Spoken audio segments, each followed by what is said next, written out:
บรรยากาศตอนเช้า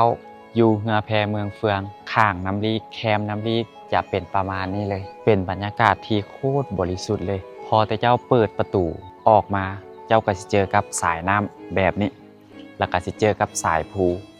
แบบนี้แล้วก็จะเจอกับสายลมที่พัดมาอ่อนๆเย็นๆและพร้อมกันนั้นอยู่บริเวณหน้าน้ำก็จะมีหมอกอ่อนๆที่ขึ้นมาปกคลุมเล็กๆน้อยๆถ้าว่าเป็นย้ำหนาวนี่อายหมอกที่ขึ้นมาจากน้ำนี่น่าจะหลายกว่านี้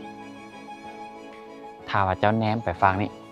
เจ้าสิเจอกับสายภูหน่วยภูขนาดใหญ่ที่คอยบังแดดบังลมและพร้อมกันนั้นมันก็ยังเป็นส่วนหนึ่งสำคัญเฮ็ดให้วิวการชมวิวอยู่แคมป์น้ำลีกอยู่เฮือนแพน้ำลีกแบบนี้เฮ็ดให้มันสวยงามถ้าว่าเฮาเหลียวไปฝั่งนี้ก็สิเห็นผาทอนอคำซึ่งเป็นผาที่อยู่คู่กับเมืองเฟืองมายาวนานซึ่งเป็นจุดที่หลายๆคนเวลามาลิ่นเมืองเฟืองแล้วมักจะมาถ่ายรูปกับเรือแพแบบนี้เพื่อให้เลี้ยวไปเห็นแบ็กกราวด์ที่เป็นหน่วยภูอยู่ข้างหลัง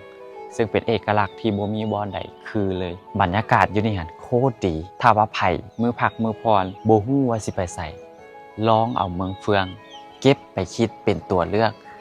ในการมาพักผ่อนของเจ้าบรรยากาศโคตรดีบอนที่ข่อยอยู่นี่แม่นชื่อว่าเรือแพลักกี้รีสอร์ทลักกี้ก็เป็นรีสอร์ทที่บ่ได้มีห้องพักหลายหรอกประมาณ 5-6 ห้องแต่ว่าบรรยากาศดีเงียบสงบบ่มีเสียงดนตรีอย่างรบกวนเลยเป็นบรรยากาศที่เหมาะกับการมาพักผ่อนเป็นที่สุดเลยในระหว่างที่เฮามาพักอยู่นี่เฮาสามารถลงลิ่นน้ำอยู่นี่ได้เลยเมื่อวานนี้ข่อยก็ลงลิ่นไปแล้วครูบาเพิ่นจะขี่เรือลองไปตามแม่น้ำลีกนี่เพื่อให้ประชาชนคนที่มาลิ่นเรือแพแบบคือข่อยนี่แล้วก็คนอื่นๆได้ใส่บาตรยามเช้ามันก็เป็นบรรยากาศอันนึงที่เฮ็ดให้เมืองเฟืองนี่มีเสน่ห์และก็หลายๆคนก็อยากมาสัมผัสกับบรรยากาศของเมืองเฟืองแคมน้ำลีกแบบนี้ซึ่งมันเป็นอย่างที่หาจากบ่อนอื่นบ่ได้การที่จะได้สัมผัสบรรยากาศแบบนี้ต้องมาเมืองเฟืองเท่านั้นซึ่งข่อยก็เชื่อว่า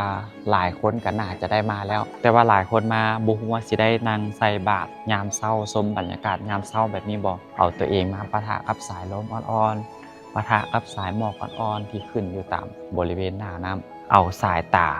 ทั้งสองหน่วยของเฮาเบิ่งไปหาต้นไม้เบิ่งไปหาธรรมชาติเบิ่งไปหาภูเขาเบิ่งไปหานกที่มันกำลังบินออกหากินและแนมไปไกลๆพูนเฮาจะเห็นหน่วยภูที่ถูกปกคลุมด้วยหมอกเป็นจำนวน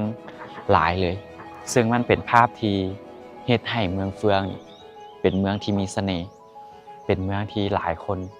อยากมาพักผ่อนเป็นเมืองที่หลายคนอยากมาเที่ยวเมืองเฟืองนี่จุดพิเศษของมันก็คือมันจะมีภูแบบนี้อ้อมตัวเมืองของเมืองเฟืองไว้เลยทั้ง4ด้านของเมืองเฟืองนี่จะมีภูแบบนี้อ้อมทั้ง4ด้านตัวนี้เป็นจุดเด่นที่เฮ็ดให้เมืองเฟืองกลายเป็นเมืองที่มีทัศนียภาพในการชมธรรมชาติเป็นอันดับต้นๆของแขวงเวียงจันทน์เลยซึ่งอยู่เมืองเฟืองนี่จะเป็นเมืองที่มีเรือแพแบบนี้หลายที่สุดอยู่ในแขวงเวียงจันทน์แล้วเรือแพนี่ก็ถือเว้าได้เลยว่าเป็นบ่อนดึงดูดให้นักท่องเที่ยวไผต่อไผหลายคนเป็นจุดหมายปลายทางของนักท่องเที่ยวได้มาสัมผัสกับบรรยากาศเมืองเฟืองแล้วภูแต่ละหน่วยที่อยู่ในเมืองเฟืองนี่มันจะมีขนาดใหญ่เวลาเฮาแนมเข้าไปมันก็สิตั้งสง่าอยู่ทางหน้าเฮาเลยมันเฮ็ดให้เฮารู้สึกว่าเฮาอยู่กับตีนภูเลยถ้าว่ามีโอกาสมาครั้งที่2ครั้งที่3ค่อยก็สิเอาเมืองเฟืองนี่เป็นอันดับต้นๆในการมาพักผ่อนคือกัน